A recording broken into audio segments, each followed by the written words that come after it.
Okay, welcome to another episode of the Sport Management Office Hours. I'm very excited to be here today with Tim Miller. We're going to get to Tim here in just a second. Our co-host today, Nick Zaroya, Professor Zaroya, is not here today. He's home with a sick child, so certainly thinking about him. And I know he'll be back with us next week.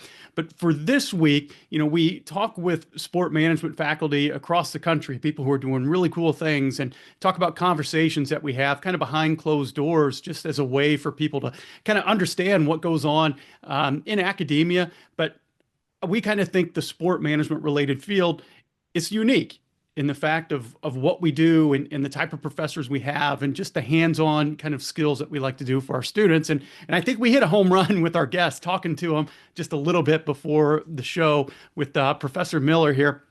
Professor Miller is a professor at the Ohio State University. It is so hard for me to admit that, being a Indiana University graduate and the Ohio University graduate. But we're very glad. And our co-host is a Michigan man, so it's probably a good thing he's not here today. But we're excited for Ohio State being in the college football playoffs, and we're excited to have Professor Miller here. So Tim, welcome to the show. Thank you so much. Thank you. Thank you very much.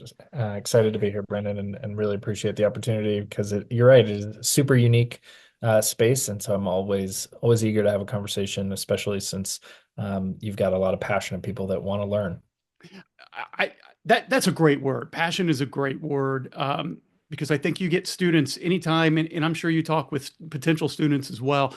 Anytime I talk to potential students, I say, well, why do you want to work in sports? And that's the word that comes up. Well, that's my passion. That's what I love. And it doesn't mean that you can't be passionate about the arts or you can't be passionate about mathematics. It's just, sports are just a different beast, I think, on that. And it's just a really unique industry. And what I wanted to do for this week's podcast is talk with new faculty members who have been in the industry or have been teaching for 3 or fewer years, and just to kind of get your experience and kind of talk and maybe kind of give some advice to other faculty members who are kind of going through it, because it's a different beast coming from the sports world to higher ed. So let's just start about this.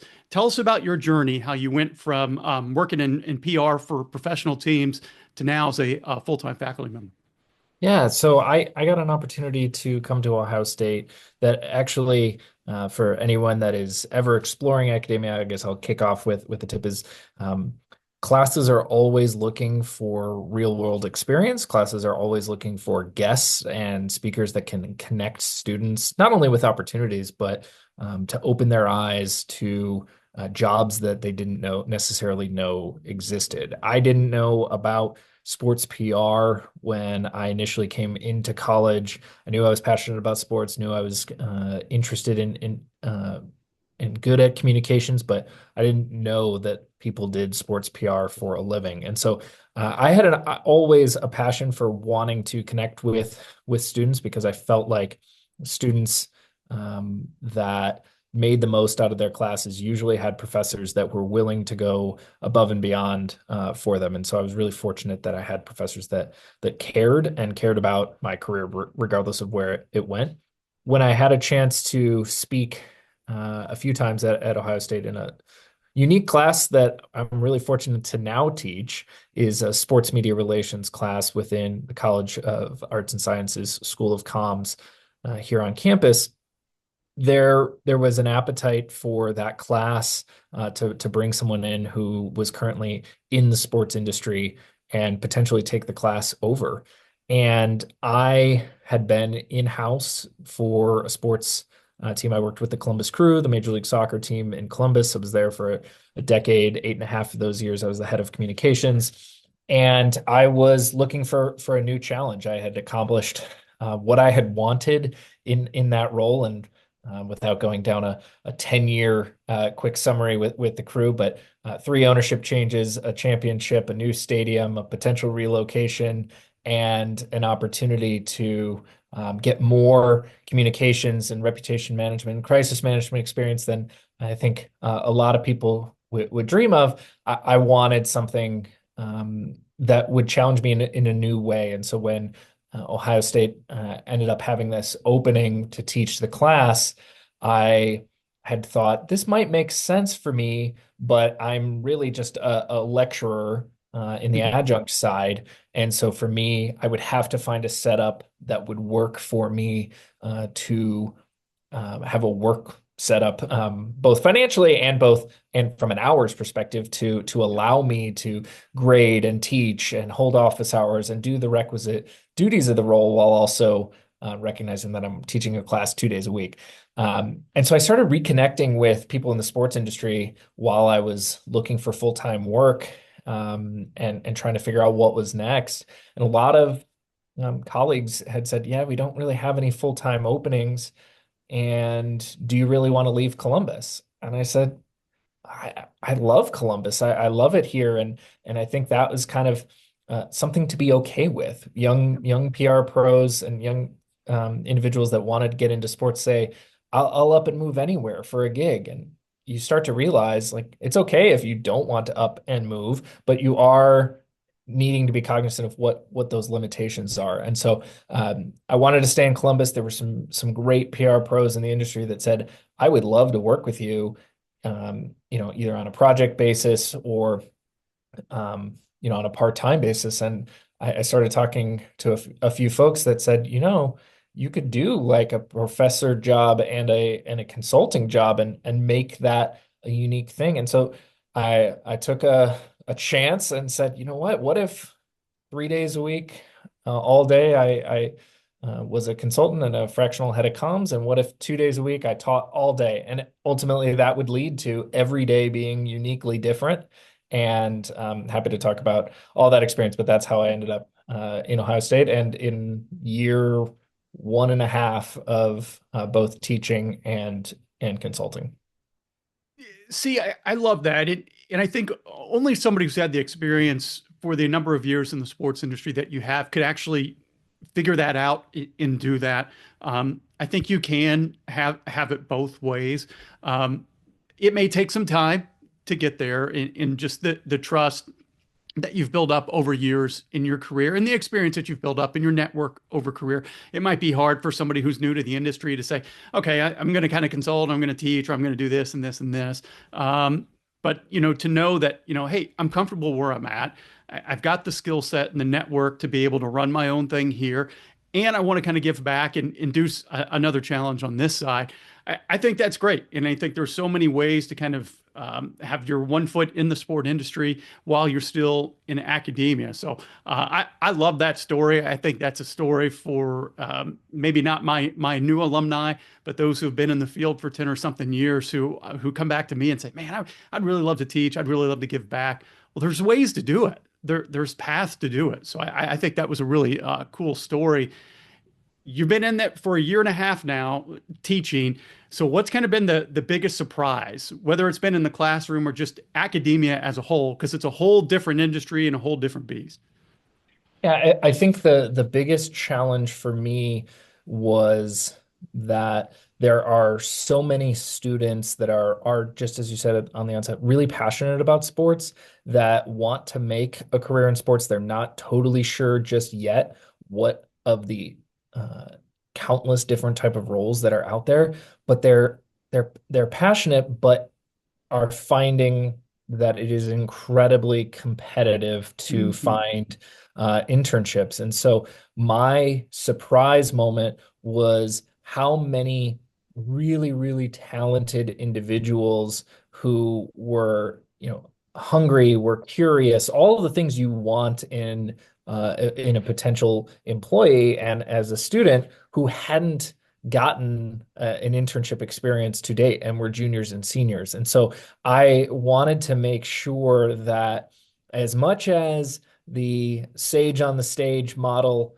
could work for professors, I need the students who absolutely have not had the chance to get hands-on experience to get that hands-on experience, both in the classroom setting, whether it's activities and discussion-based things or projects they're working on, or the extra credit outside of class moments that leverage an unbelievable athletics program here at Ohio State, who have been unbelievable partners in helping realize that students have access to sort of can't miss learning moments. And so that was my biggest surprise, was just that that you could be in a spot where, man, if you're coming into my class anxious about going into sports because you haven't gotten that internship and you leave the class and you still don't have that internship, that would be really, really stressful.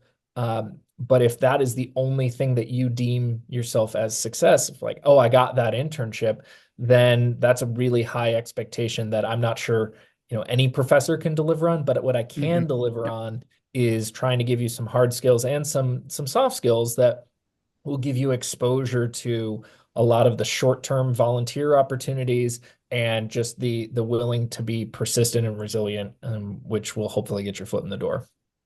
I think you just hit on, and this is my opinion as management faculty. Um, I think the most important thing that we do for students, especially in the sport industry, is trying to get them experience and obviously getting them jobs when they're done. But like you said, it is a competitive industry, and it doesn't matter if you have a 4.0, if you have no experience on your resume, it is hard, hard, hard to break in. And so I'm interested because both Nick and I, who co-host the show with me, we come from small college backgrounds. We have to be very, very creative in trying to get our students into the industry and internships, volunteering, or whatever it is. You're coming from a little bit different angle where you have this amazing athletic department there on campus. So just tell us some of the things you've been able to do, whether it's with the athletics department at Ohio State or even just in the Columbus area or even broader to get those students that experience in the internship and volunteering or even in the classroom. Yeah, the first thing that I got involved with at Ohio State was the Sports and Society Initiative. And so it focuses on a handful of things, but at its core, Ohio State created this initiative with the idea that if Ohio State is one of the top programs in the country athletically and is one of the top programs uh, academically, why can't they have a top sports academics angle? And so one of the key pillars of the Sports and Society Initiative, in addition to programming and events, is focusing on career readiness. And so I've gotten an opportunity to serve on the board there where we are helping to create unique experiences. We had two groups last year with SSI that worked the women's Final Four in Northeast Ohio or went to the Indianapolis 500 and worked there, sort of those hands-on externships that are like 3 5 day increments, but enough exposure and work where not only is it a resume builder, but you're like truly seeing how much of a lift it is to put on a sports event and all of the unique elements there. For me, on my class side, I wanted to make sure that from day one, if I was giving a project to any of my sports PR students, that it was work that could be portfolio ready. And so I met with the SIDs and athletic comms who have been, again, friends, partners, colleagues, like from the get-go. I wanted to make sure that they being students could send collateral to SIDs at the end of the semester that would not only be cool for the students, but would actually provide some value to the SIDs. And so they do research on teams that are on campus. I ask students, I say, hey, OSU men's football and OSU men's basketball get a lot of coverage and attention, and rightfully so. You get to work with a team all semester that isn't those two teams, and how can we better understand from the outside their narrative, their media resources, understanding comms measurement, and then thinking through the tenets of PR and media relations to then create essentially an audit and some recommendations that can be passed along to the SIDs. But on top of that, each semester I've worked with athletic comms to create um, four extra credit sort of hands-on SID type role excursions for extra credit. And so we've had going to OSU football's weekly media availability where there's 100 or so reporters and they're getting to see how the SIDs cycle players through media availability. They've gone and gone to a men's basketball media day and tried to understand how the stations are set up and cycling players through that. They've tried to understand service on what a game day setup looks like. And so the day before a football game, I've had students come in and understand, okay, the seating chart for a press box, super Mhm. in the weeds, but why do we have first impressions and why do they matter? And how do we think about the customer journey experience that you learned in marketing? And how do you apply that to the media experience as a customer from the second that they apply to a credential to the second they leave the building? How sports comms pros are doing that. And then finding unique moments where students can then, not just at the end of the semester, but carve out time. I give students extra credit to literally call anyone in sports PR, grab a cup of coffee with them, and ask them how they got to where they are. And if they write that, they get extra credit. And all of these things, students kind of chuckle because they're like, I'm sorry, you're going to give me points for that? Yes, I am, because not only did it help me in my career, but it's scary sometimes. You have to Yep. put yourself out there. And so I Yep. do want to reward the people that are truly believing that if you want to go get your dreams, you actually have to put yourself out there. And that means facing rejection. That means not getting the first person that you reach out to being able to help and not taking that personally. And that's great advice. And I love that as an extra credit assignment or anything else you'd want to do to assess them because um, it just networking is such a big part of sport. But I always tell my students, you'd be shocked at who'll say yes because Yeah. we've all been in that role, whether it was 20, 30 years ago, and everybody likes to give back. And along with some other things that you said there, I hope if anybody from an athletic department is listening or other faculty members are listening, one, if you are going to do those in class in class projects, or we're going to kind of do some real world simulations. I love how you make sure that they're actually getting good experience, something that they can put on their portfolio or put on their resume. And it's just not kind of all right, well, this is just going to be another assignment and kind of like your whole 4 years of assignments. That is so, so important.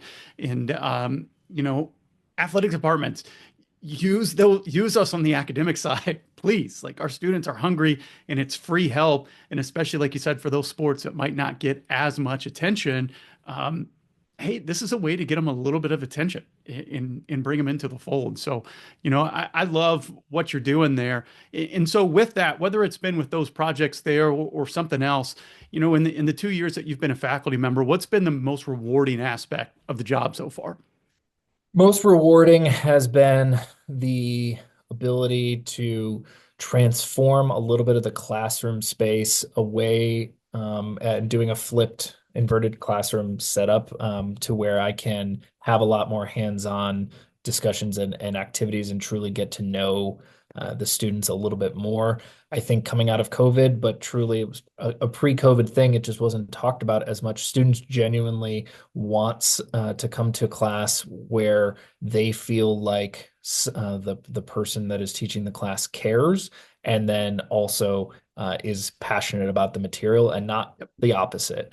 Passionate Yep. about the material and just happens to care. I'm both, but I think that has been the most rewarding when I was able to sort of free up some of the in-class time to focus more on making rounds and creating a safe space where we can practice something and be wrong with it Mhm. and being okay with challenging that.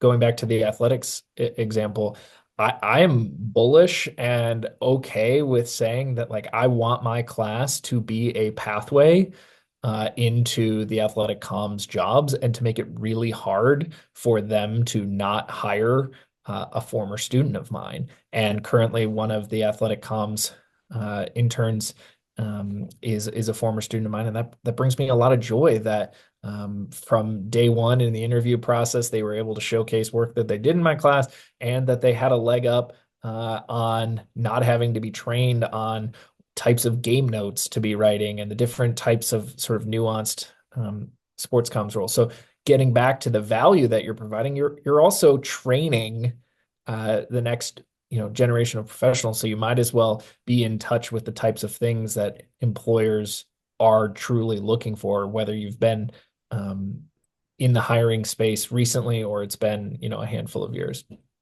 Well, I think nuance is a good word there, especially for what you're doing in sports comm. I just don't know if people truly understand it, and that would be a whole nother show, but just understand the everything that goes into it. I have the fortune of working on stat crews in the NBA and the NFL, Yeah. so I'm around the media people all the time and in the press boxes. And even I've been in the industry for a long time. Even I kind of learn something new every day when I go in there. I'm like, oh my gosh, I had no idea they have to do all these things just to put a game on. So, love what you said there and what you're doing there with your students. Um, on the other side of that, though, being a faculty member does come with its challenges. So, what are some of maybe the challenges or hurdles you've had to overcome in higher ed? Yeah, the first thing um, that moving into higher ed, I think the hardest thing for me was I wasn't classically trained as an educator. And Hmm. so when you're a subject matter expert on something, but not a teacher by trade, you start coming in and trying to think, what are all the things that they need to know for them to be successful? And I think I struggled my first year, as I think any first year in any role that you would, but I really struggled in getting a full grasp of the audience that I was teaching. I was trying to teach the class for the students that were like myself, that came into the class gung ho about sports PR. Everything was like over the top intense about sports PR. And the students that wanted to go into sports PR before the class, afterwards, high praise, loved it, said that it was the perfect setup. But the reality is, I didn't have enough data and I needed to capture that data and truly be able to evolve the class to meet the class where they were at coming in. And what I've found is maybe that 20% is there, but I also have the other 80% of the class that I need to teach. And what I found is that 80%, 40% of the students are probably comm students that don't they sort of know that they might want to work in sports, but they know comms. And so this is another communications class for them.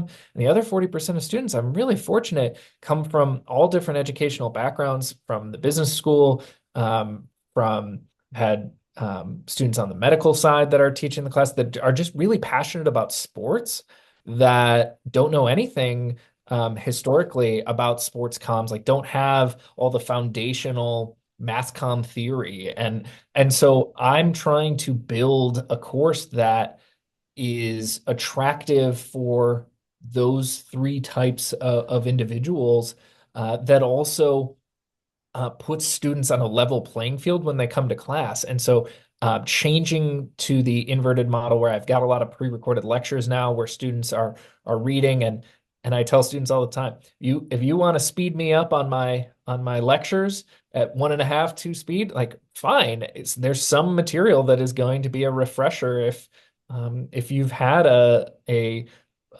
general public relations class before, but for others, that might be catching you up, and some, vice versa. But I want everyone coming into class that day not feeling like they are surrounded by people that know way more than them Hmm. on something. I want everyone to feel like they can raise their hand and be wrong on something and have some sort of, discussion or debate.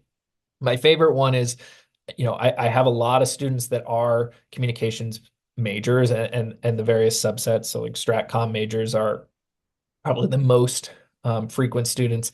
And I love going in because students that by that point, usually they're junior or seniors, have taken PR classes and they understand press releases, for example. And so if you know anything about press releases, you know that that first paragraph is it. It's the who, what, when, where, why, and how. Most important thing, inverted pyramid at there. And yet they may be familiar with a press release, but I end up doing exercises where I will have them rearrange paragraphs from a press release that already exists, or I'm going to give you a snippet of a press release and you got to tell me whether that's a first paragraph thing or like a fourth paragraph thing, and forcing people to challenge themselves to say, either I knew diddly about press releases and then now I know more, or I thought I knew press releases and now I can do more than just have a conversation. I can do what I think is most important. It's I can learn to say why. Why are we even doing a press release? And helping to understand how what we do as young professionals, as independent contributors, ladder up to business objectives. I think that's so important for newer faculty members and what you just said there. Especially again, we're just going to keep it in the sports space, but Yeah. you wanted to be in sports comm, sports media, sports PR. I wanted to be, on the management side, and I was gung ho too. I probably did way too much volunteering and working. I probably should have spent a little bit more time in the classroom, but I knew that's what I wanted to do for my career. And I was easy to teach because I was a sponge, and I'm not missing sport management classes. Um, I was shocked as a faculty member when I got into the classroom to about the same thing. There were 10 or 20% of my students who were gung ho. And then there was that other 80 to 90 where it's like, yeah, I like sport, but I don't make it, it's not life and death for me. Like, yeah, I'm ambivalent, if I'm going to work in the industry. So it's trying to find that happy medium of, how can I keep you engaged in the class and hopefully you get something. And for that 10 or 20%, like, okay, how can I get you there on where you want to be?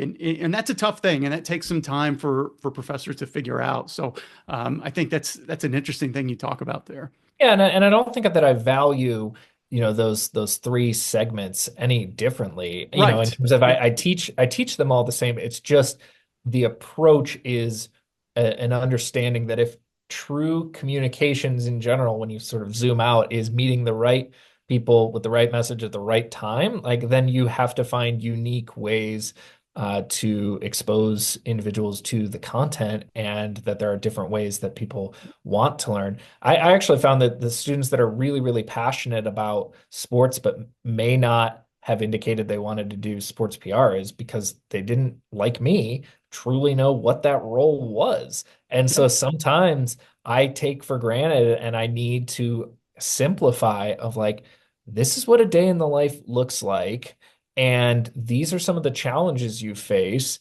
And here's how a sports PR team handles a media request for a bunch of seats in the press box and how they navigate that. Like something super nuanced that, oh, wow, there's a lot of thought that goes into what they do and how the importance of relationships and transparency and whatnot. All of those elements come to play, but some of it is just straight exposure. And that's what I love about the students by the end of the semester. This semester, I was really, really fortunate. There were a lot of students that were like bummed that the class was over.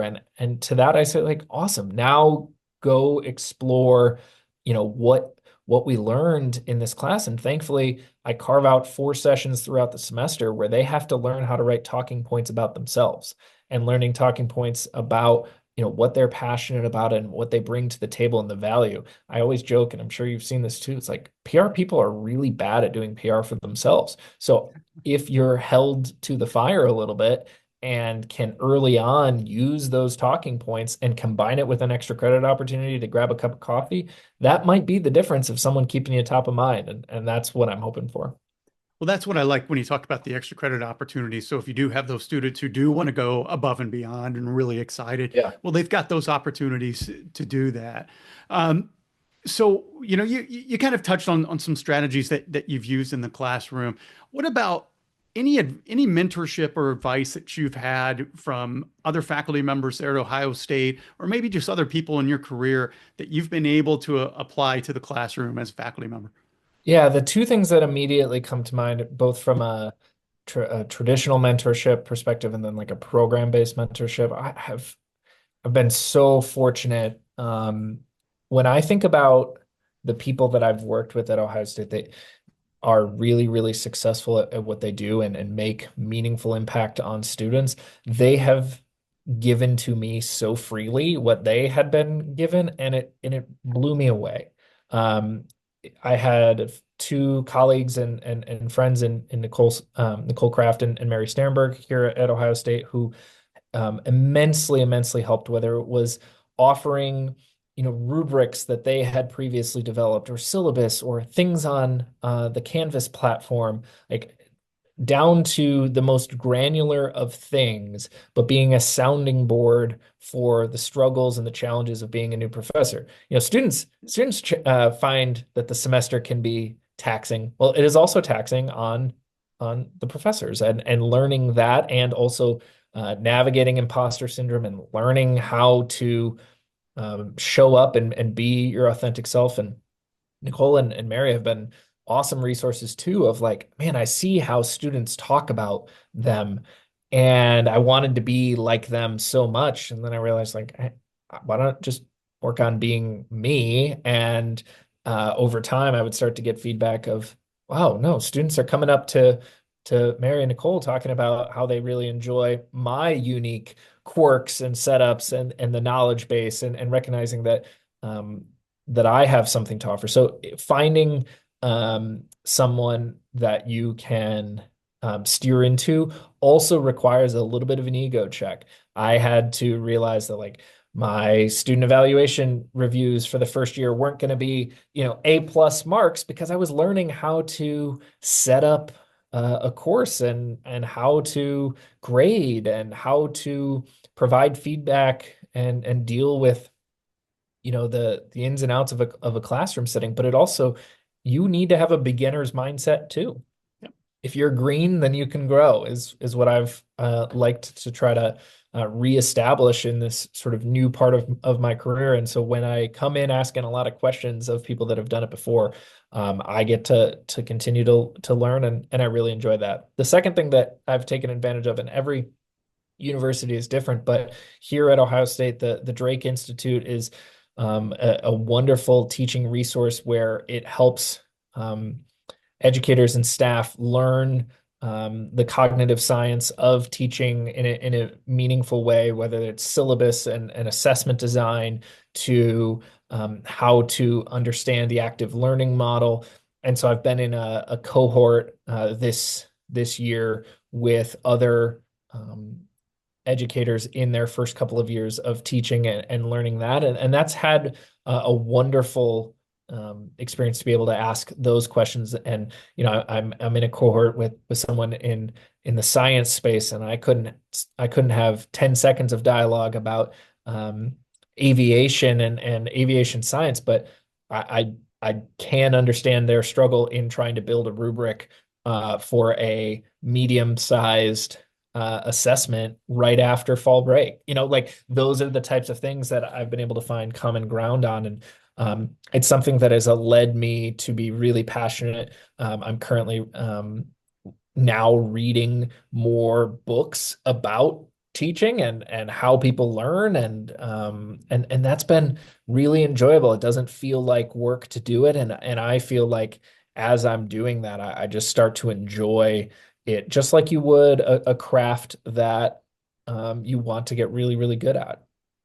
Yeah, I think I was 36 when I had my first full-time teaching role. And coming from the sports background, it's competitive, and especially in media and comms and PR, it's so fast paced, and you're working on deadlines, and you're expected to do things right a certain way. And I think coming over onto the faculty side, I would kind of get frustrated that I wasn't up to speed as fast as everybody else. I'm like, I'm already midway in my career, even though I'm in a new industry. Why can't I do things as well as everybody else? And I had to do that too. I mean, dealing with imposter syndrome, and then taking a step back and like, well, this is brand new. Yeah, you understand sport, but this you're applying this on the teaching side. It's completely new. And I found the same thing. If all you do is just reach out and ask, there are so many people who are willing to help. Like, I didn't know how to build rubric. I didn't even know how to put together an exam. I didn't know what that looked like, or should I use true, false, multiple choices? I don't know. And just learning from those above you, and taking that advice, incredibly, incredibly useful. And now that you've been in it for a couple of years, if you had to give some advice to a new faculty member who was starting off in a sport related major, what would you tell them? Yeah, I think the first thing would probably be set reasonable expectations for what year one should look like. Like, that to me, I think that I wanted to come in and prove a lot of people right that it was challenging for me that when I said I was going into teaching, there were so many people that were lovingly saying like, "Oh, you would be such a great teacher." And it's like, "Oh, okay. Great." And then I don't know what great is. I don't know what great for year one is. And I certainly don't know what great is for, a current student in 2023 when I was starting. I needed to sort of be okay that I'm learning, but then navigating like the guilt that I'm learning and not figuring it all out right away means there are going to be some things that like flop.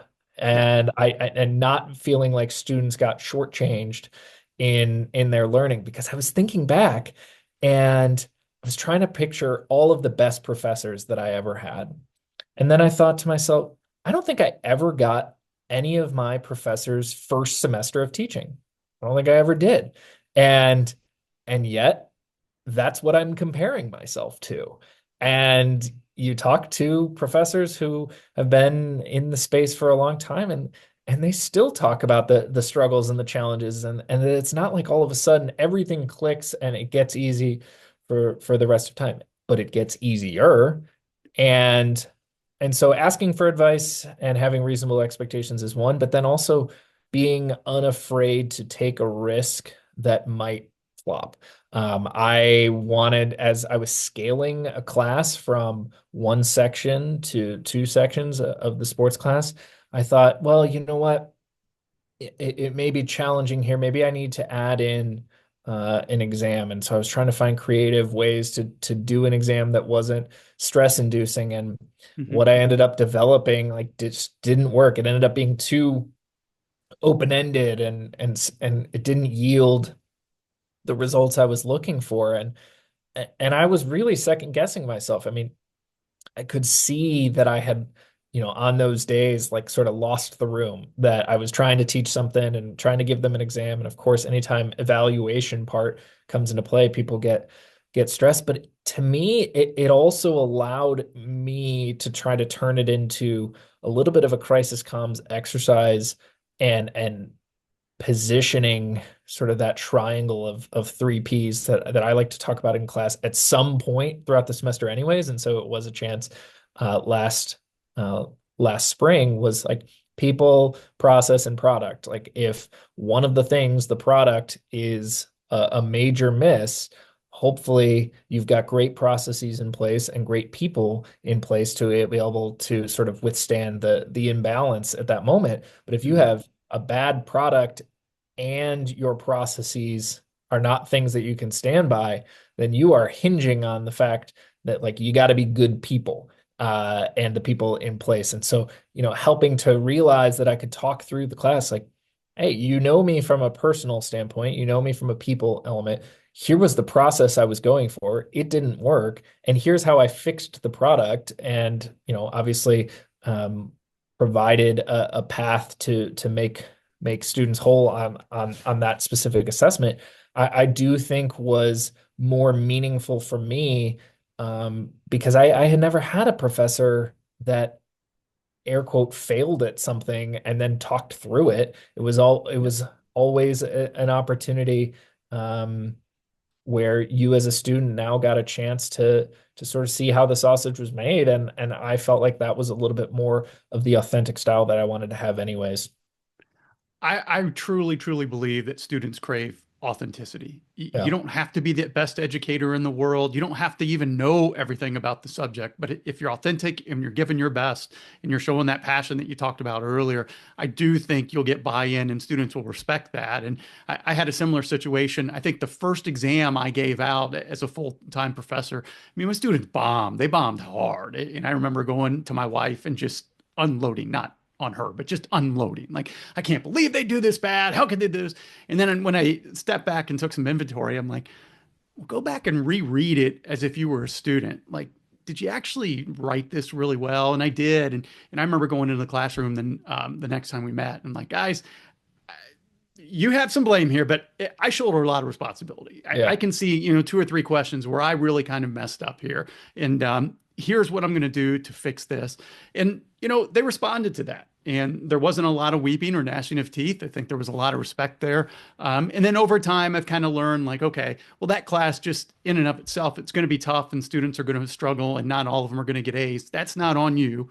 But what are you doing, one, to effectively prepare them for that assessment, and two, making sure that you're doing it in a way that you're actually teaching, you're actually testing them on what they taught. So I think reflection's great. And I think it's really important. And I guess that would be my last question as we kind of wrap things up here.